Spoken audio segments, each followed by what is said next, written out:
જય શ્રી કૃષ્ણ મિત્રો, શ્રી કૃષ્ણ જન્માષ્ટમીની આપ સૌ દર્શક મિત્રોને હાર્દિક શુભકામનાઓ। મિત્રો, જન્માષ્ટમીના દિવસે ગાય માતાને આ એક વસ્તુ ખવડાવી દેજો, 7 જન્મોની ગરીબી દૂર થઈ જશે અને જીવનભર પૈસાની કમી નહીં રહે। આ વાત સાક્ષાત ભગવાન શ્રી કૃષ્ણએ પોતાના મિત્રને કહી છે। તો મિત્રો, આજની વિડીયોમાં આગળ વધતા પહેલા આપ સૌને એક વિનંતી છે।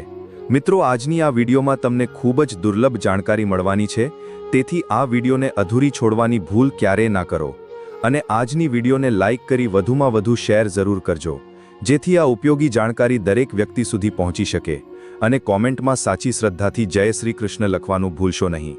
તો ચાલો શરૂ કરીએ। મિત્રો, એકવાર દ્વારકા નગરીમાં ભગવાન શ્રી કૃષ્ણના જન્મદિવસ પર તેમને મળવા માટે દૂર મધ્ય દેશથી તેમના એક બાળપણના મિત્ર આવ્યા। તે મિત્ર આર્થિક તંગીને કારણે ખૂબ જ દુઃખી અને નિરાશ હતા। લાંબી મુસાફરી પછી ખૂબ થાકીને તેઓ દ્વારકા પહોંચ્યા ત્યારે કૃષ્ણએ પ્રેમપૂર્વક તેમનું સ્વાગત કર્યું। શ્રી કૃષ્ણએ સ્નેહથી પૂછ્યું, કેમ આવું થયું પ્રિય મિત્ર? તારો ચહેરો કેમ ઉદાસ છે? આ સાંભળતા જ તે મિત્ર ભાવુક થઈને કૃષ્ણના ચરણોમાં પડી ગયો અને રડતા રડતા બોલ્યો, કેશવ, હું ખૂબ જ દુઃખી છું। સખત મહેનત કરવા છતાં હું મારા પરિવારનું ભરણ પોષણ યોગ્ય રીતે કરી શકતો નથી। અમારા ઘરમાં ગરીબીએ પડાવ નાખ્યો છે। વિષાદમાં ડૂબેલા તે મિત્રે રડતા અવાજે કહ્યું, હે દ્વારકાધીશ, હું પૈસા માંગવા તમારી પાસે આવ્યો નથી, બસ તમારી પાસે કોઈ એવો ઉપાય જાણવા આવ્યો છું જેનાથી મારી ગરીબી દૂર થઈ જાય અને હું મારા પરિવારનું પાલન સન્માનપૂર્વક કરી શકું।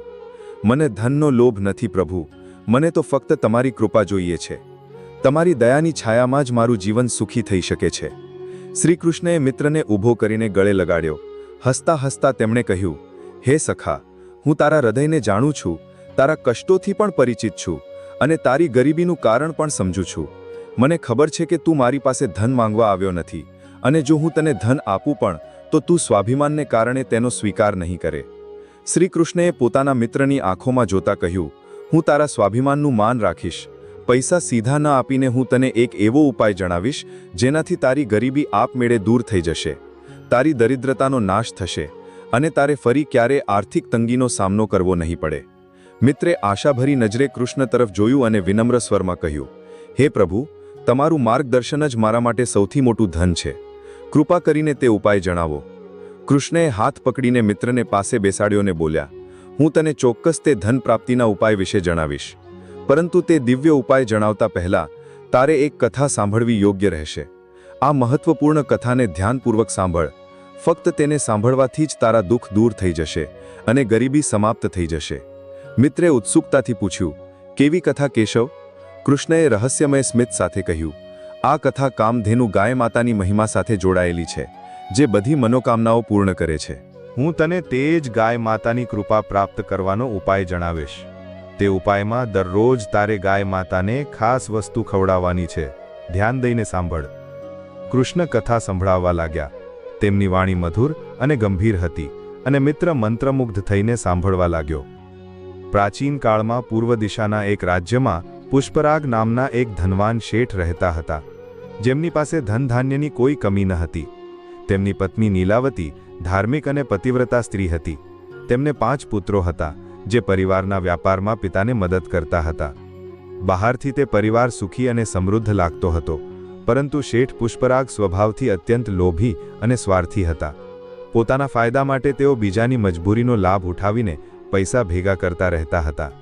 શાસ્ત્રોમાં કહેવાયું છે કે મનુષ્યએ પોતાની કમાણીનો એક ભાગ દાનમાં આપવો જોઈએ, પરંતુ શેઠ પુષ્પરાગે જીવનભર એક પૈસાનું પણ દાન કર્યું ન હતું। જે પણ ભિક્ષુક કે ગરીબ મદદ માટે તેમના દરવાજે આવતો, તેને ખાલી હાથે પાછો મોકલી દેવામાં આવતો। આ કારણથી શેઠના પુણ્યોનો ભંડાર લગભગ શૂન્ય થઈ ગયો હતો। એક રાત્રે દુર્ભાગ્ય એવું ચક્ર ફેરવ્યું કે કેટલાક દૂરંદેશી ચોરોએ શેઠના ઘર પર હુમલો કર્યો। તેઓ તિજોરીના તાળા તોડીને તેમની બધી ધન સંપત્તિ લૂંટીને લઈ ગયા। અચાનક લક્ષ્મીજીના આમ રૂઠી જવાથી શેઠ પુષ્પરાગ જાણે પાગલ થઈ ગયા। તેઓ ગહન અવસાદમાં ડૂબી ગયા અને દિવસ રાત તે લૂંટ વિશે વિચારીને હાથ ઘસતા રહેતા। વધુ પડતી ચિંતા કરવાથી શેઠની તબિયત બગડવા લાગી। તેઓ જાત જાતની બીમારીઓથી ઘેરાઈ ગયા અને થોડા જ સમયમાં સ્થિતિ એવી થઈ ગઈ કે તેઓ પથારીમાંથી ઉઠી પણ શકતા ન હતા। ઘરની આર્થિક સ્થિતિ બગડતી ગઈ। પૈસાના અભાવે આખો પરિવાર ગરીબીમાં દિવસો ગુજારવા મજબૂર થઈ ગયો। શેઠના પુત્રો પેટ ભરવા માટે ખેતરોમાં મજૂરી કરવા લાગ્યા, પરંતુ સખત પરિશ્રમ પછી પણ તેઓ મુશ્કેલીથી 2 ટંકનું ભોજન ભેગું કરી શકતા હતા. જે પરિવાર ક્યારેક ઐશ્વર્યમાં જીવન જીવતો હતો તે હવે 2 ટંકના રોટલા માટે તરસવા લાગ્યો હતો. થોડા મહિનાઓ આ રીતે પસાર થઈ ગયા. શેઠ પુષ્પરાગની તબિયત દિવસેને દિવસે બગડતી જ જઈ રહી હતી. તેમને હવે મૃત્યુનો ભય સતાવવા લાગ્યો હતો. તેમની પત્ની નીલાવતી દિવસ રાત તેમની સેવા કરતી, પરંતુ કોઈ દવા કે ઉપચાર કામ નહોતો આવતો. આવા નિરાશાજનક સમયમાં એક સવારે શેઠના દરવાજે એક વૃદ્ધ સાધુ ભિક્ષા માટે અવાજ લગાવતા આવ્યા. વાસ્તવમાં તે સાધુ બીજું કોઈ નહીં પણ પોતે યમરાજ હતા, જે તપસ્વીનો વેશ ધારણ કરીને શેઠની પરીક્ષા લેવા પહોંચ્યા હતા. દરવાજા પર ઊભેલા સાધુએ કરુણ સ્વરે કહ્યું, ભિક્ષામ દેહી. શેઠ તો બીમાર હોવાથી અંદર પડ્યા હતા, તેથી નીલાવતી જ દરવાજા સુધી આવી. પોતાના દરવાજે એક ભૂખ્યા સંન્યાસીને જોયા તો તેમનું દયાળુ હૃદય દ્રવી ઉઠ્યું અને તેમણે તરત જ સાધુને અંદર આવવા આમંત્રણ આપ્યું. નીલાવતીએ આદરપૂર્વક કહ્યું, મહાત્મદ, અંદર પધારો અને ઝૂંપડીને પવિત્ર કરો. તેમણે સાધુને આદરપૂર્વક બેસવા માટે આસન આપ્યું. પછી ઘરમાં જે કંઈ અન્ન હતું તે બધું ભેગું કરીને પ્રેમપૂર્વક સાધુને પીરસ્યું. ઘરમાં ભોજન ઓછું હતું, પરંતુ નીલાવતીએ નિર્મળ મનથી જે પણ ઉપલબ્ધ હતું તે અતિથિને અર્પણ કરી દીધું. ભૂખ્યા સાધુએ સંતોષપૂર્વક ભોજન ગ્રહણ કર્યું અને પ્રસન્નતાપૂર્વક નીલાવતીને આશીર્વાદ આપ્યા.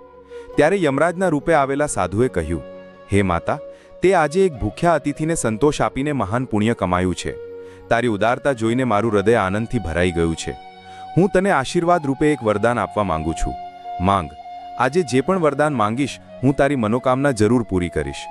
નીલાવતીએ વિનમ્ર સ્વરમાં જવાબ આપ્યો, મહાત્મન, તમારો ખૂબ ખૂબ આભાર. થોડા સમય પહેલા સુધી અમારો પરિવાર ખૂબ સંપન્ન હતો, પરંતુ દુષ્ટ લૂંટારુઓએ અમારું બધું જ છીનવી લીધું. હવે પરિસ્થિતિ એવી છે કે અમારે ભયંકર ગરીબીમાં દિવસો કાઢવા પડી રહ્યા છે. મારા પતિ ગંભીર રોગથી પીડિત છે અને મૃત્યુશૈયા પર છે. કૃપા કરીને અમારા આ દુઃખોને દૂર કરવાનો કોઈ ઉપાય બતાવો.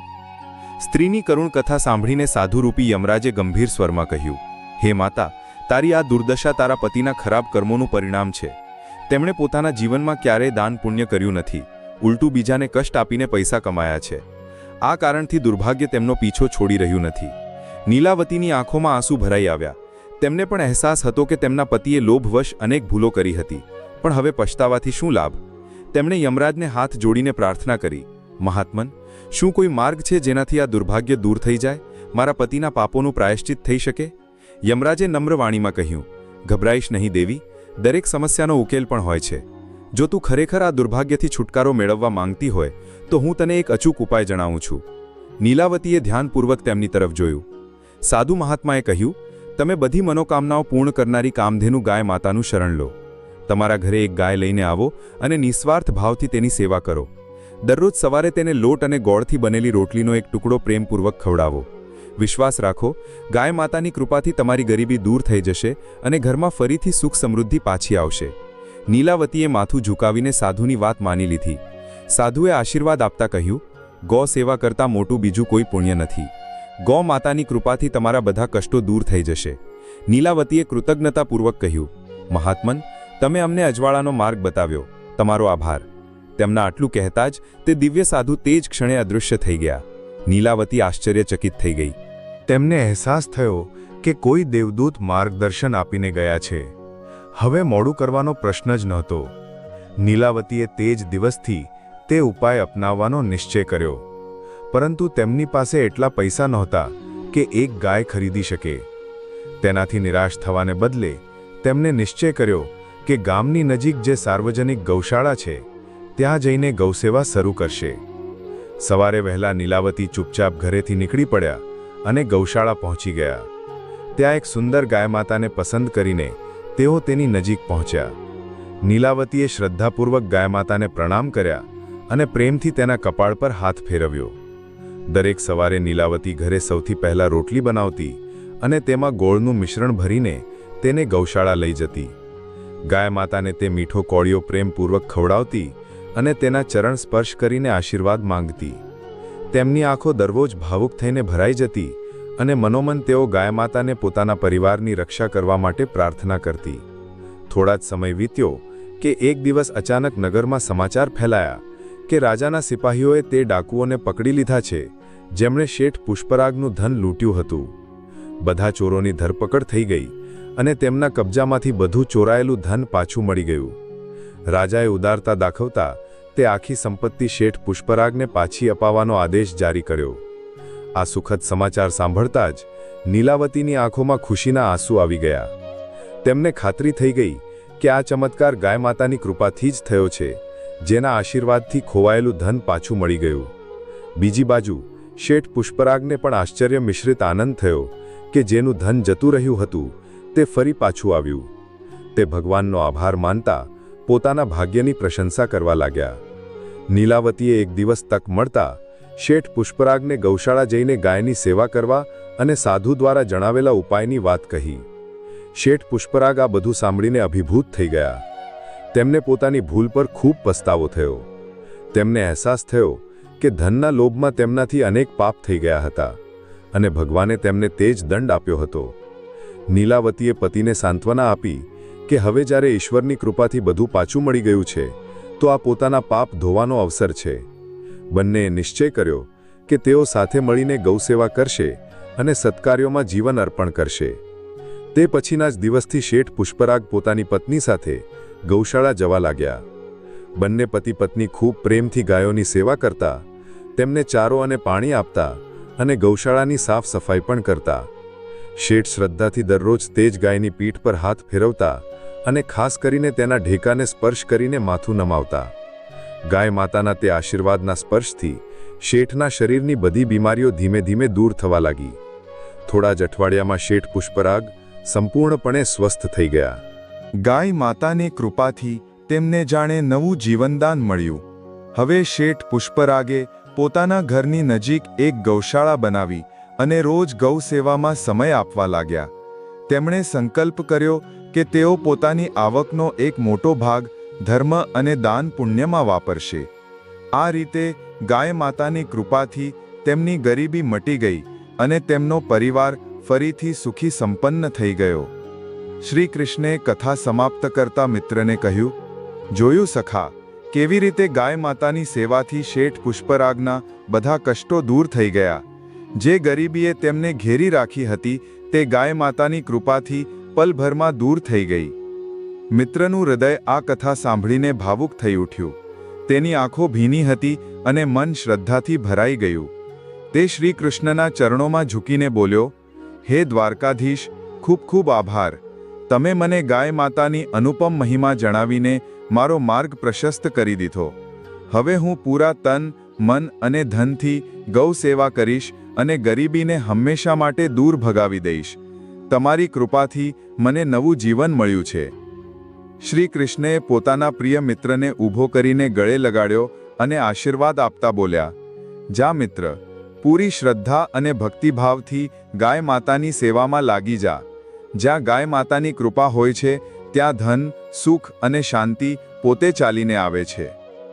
શ્રી કૃષ્ણે હસીને પોતાના મિત્રને કહ્યું, હે સખા, ગાય માતા આ સંસારના પાલન પોષણનો આધારશિલા છે.